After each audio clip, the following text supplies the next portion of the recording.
I used to think love was enough. Enough to build a family. Enough to heal broken bloodlines. Enough to trust 2 women with my heart. And 1 brother with my life. I was wrong. Pain has a voice, and for me, it started whispering the night I saw Jason's name on Claire's phone. But let's rewind. You need to know how I got here. Small town. Strict upbringing. My father had 3 wives. So I thought I could handle 2. Balance. Structure. Devotion. That's what I offered. Clara came first. I met her at a church picnic. Shy, poetic, and calm like water.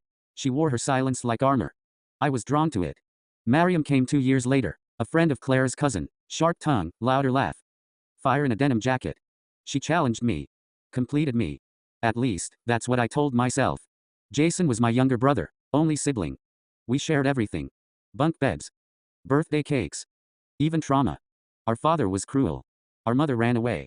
So we leaned on each other. Or I thought we did. When I married Clara, Jason said she was too calm to trust. When I married Mariam, he said she had crazy eyes.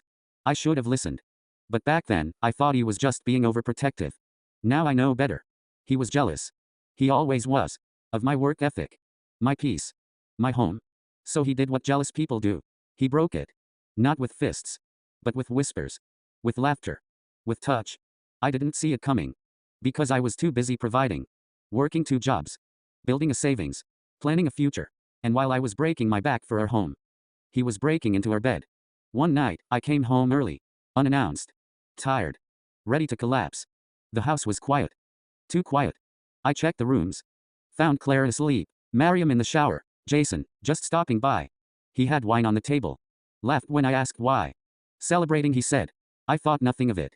But that night, I couldn't sleep. Their laughter replayed in my head. A private language. I started noticing things. Subtle glances. Inside jokes. Phone calls that ended when I walked in. Still, I said nothing. Until the day I found the old phone. Jason's burner. Forgotten on the couch after he passed out drunk. Curiosity opened the screen. And regret opened the gallery. Dozens of photos. Some innocent. Some not. Then videos. Him and Clara. Him and Mariam. Sometimes both. My stomach turned. I dropped the phone. Threw up in the sink. Then I picked it back up. I watched everything. Even the ones I shouldn't have. I wanted to be sure. I wanted to burn the doubt with evidence. So I watched my wives love the man who used to share my crib. And I didn't cry. I planned. For 2 weeks, I acted normal. I kissed them goodnight. I shook Jason's hand. I cooked Sunday dinner. I hid cameras in the guest room. They didn't notice. Too busy. Too confident. The footage I got was worse than the phone. Because I could hear them talk. Jason called me, the mule. Clara said I was too busy to be loved. Mariam laughed and said, he's just a wallet. They laughed. All 3. Then moaned. Then laughed again. That night, I didn't sleep. I made copies. Sent them to multiple emails. Printed a few. Put them in envelopes. Prepared dinner. Invited them all over. Said I had something to celebrate. Jason brought wine. Clara wore perfume. Mariam brought cake. They smiled like nothing was wrong. I locked the door. Sat them down. Turned on the TV. Press play. Silence. Then moans.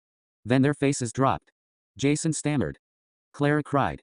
Mariam whispered, you weren't supposed to know. I didn't speak. Just handed them the envelopes.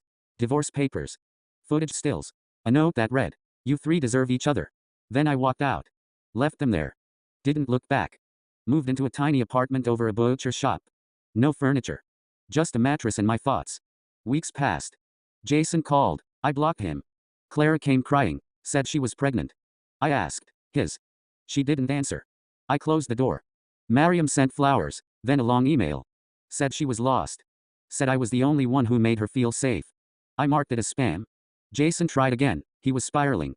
Said he needed help. Said he missed our mom. Said he wanted to start over. I didn't reply. 2 weeks later, he was dead. Odd. Alone. Found clutching a baby sock. Whose baby? Nobody knew. Clara vanished. Mariam moved in with her aunt. I thought I was free. Until the night I got the first letter. No return address. Inside, a picture of me sleeping. Taken from inside my apartment. I changed the locks. Bought cameras. Called the police. They found nothing. Then the baby showed up. Wrapped in a blanket. No note. Just a locket around her neck. With my initials. I froze. Called 911. They came. But when I opened the door again. No baby. No blanket. Just me. And a whisper. Daddy. I haven't slept since. I see them in reflections. Mariam's smile. Clara's eyes. Jason smirk. They're gone? But they never really left. My phone buzzes every night at 3:33 a.m. A video. Always the same. A crib. A child laughing. And a woman's voice whispering, "Come home." But I don't know which woman it is.